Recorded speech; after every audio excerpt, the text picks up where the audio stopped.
This is project 23121 on the dealcoholization of red wine using osmotic distillation. Our team members are Kaylee Franzel, Jessica Nichols, Daniela Roberts, and Serena Tusky. This is our project poster. We included the objective, the problem description, design and results, what process we're using, the economics, and the conclusions. So some background on our project. Climate change has caused an increase of 2% by volume of ethanol in red wine globally.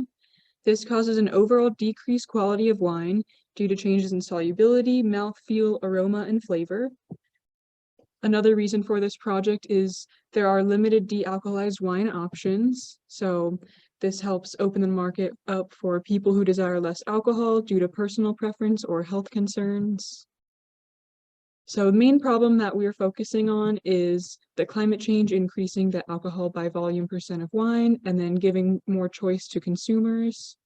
The North Star of this project is a good tasting wine beverage with reduced alcohol content.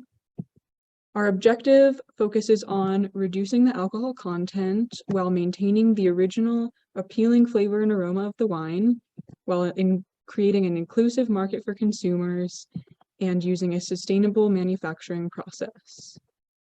So our planned experimental setup and analysis, we have our wine and water going through pumps to get pumped into a membrane.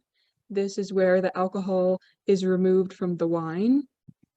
And then our outlets are dealcoholized wine and ethanol and water. The main things we're focusing on looking at for the dealcoholized wine include the alcohol reduction, which is the most important.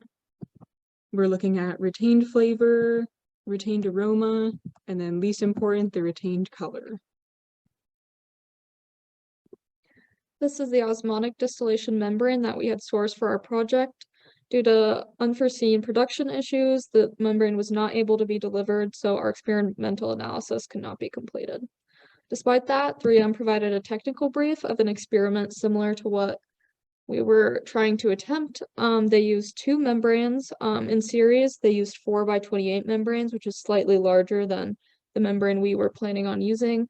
They ran this experiment at room temperature. They ran 200 liters of wine to 400 liters of stripping water over 100 minutes, creating an optimized wine to stripping water volume ratio of 0.5. They started with a 13% ABV wine and were able to achieve a 50% reduction to get a 6.5% ABV reduced alcohol wine.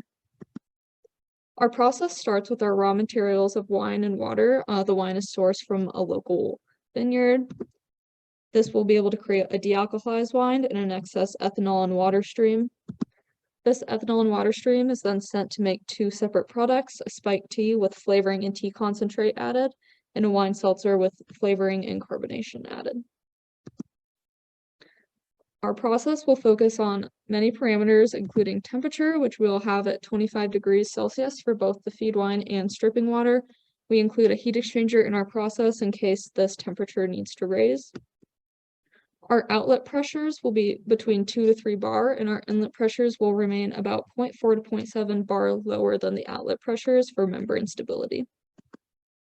Our experimental planned flow rates were going to be 300 milliliters per minute for feed wine and 600 milliliters per minute for the stripping water, which follows the optimized ratio that 3M found in their experiments. Scaling up these flow rates, we are going to do a feed wine flow rate of 1,000 liters per hour and a stripping wine flow rate of 2,000 liters per hour, which again follows the optimized volume ratio. We're going to start with a 12% ABV wine, reducing down to a 7% ABV dealcoholized wine, which creates an excess ethanol and water stream at about 2.4% ABV. So this is the PFD of our scaled up process. So we start with our wine at 12% ABV in our water. These get pumped through our pumps into our membrane system. You can see we have a spare set of pumps just in case anything happens. While our wine is getting pumped into our membrane system, it's also getting heated through a heat exchanger, where our water for the heat exchanger is heated through a boiler. In our membrane system, we have 12 membranes in series, and the ethanol moves from the wine into the stripping water. Out from this comes our first product, which is our dealcoholized wine. And then moving forward, we have our waste stream of water and ethanol. This gets moved into a splitter, which divides the streams evenly. On the top, we have our carbonator, where we have additions of flavoring and carbon dioxide, which we get our second product from, which is our wine seltzer. And then down below, our water and ethanol moves into a pump or into a mixer, which then gets mixed with tea concentrate and flavoring. And from this, we get our third product, which is our spiked tea. Throughout this process, we've tried to mitigate environmental hazards. This includes reducing our atmospheric emissions by sourcing our processed wine from a local vineyard. And then we've also reduced chemical waste by using our waste streams to create secondary products. For our economic analysis, we have a graph of the net present value, 20% over 10 years of operation, 2 years of setup. After 10 years of operation, we end up with about $42 million for our net present value. Our investment return rate ended up being about 21.9. The total capital investment to start it up is about $1 million, and the cost of manufacture per year is about $82 million. For selling prices for the wine, we're selling it at about $5 per bottle, which is 90% of the price that we bought it at from the local vineyard. The seltzers will be sold for about $9 for a pack of 12, which is half of shelf price. The spiked tea will also be sold at about the same for half of shelf price. These prices are reduced from the regular selling points in order to increase the incentive to buy from us to offset for any possible product deficiencies.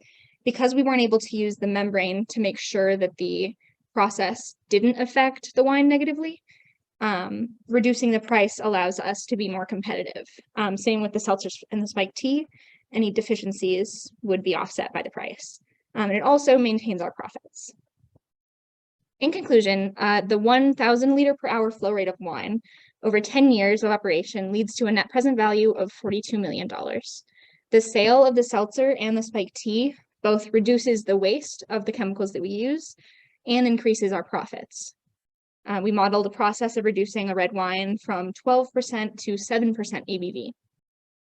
For future recommendations, we propose that you use the experimental process, possibly with the School of Nutritional Sciences and Wellness and the fermentation program, and also possibly look into the quality of the seltzers and the teas to check if the process we proposed to create those secondary products would really be viable related to real-world teas and real-world seltzers and the products that they create. Thank you.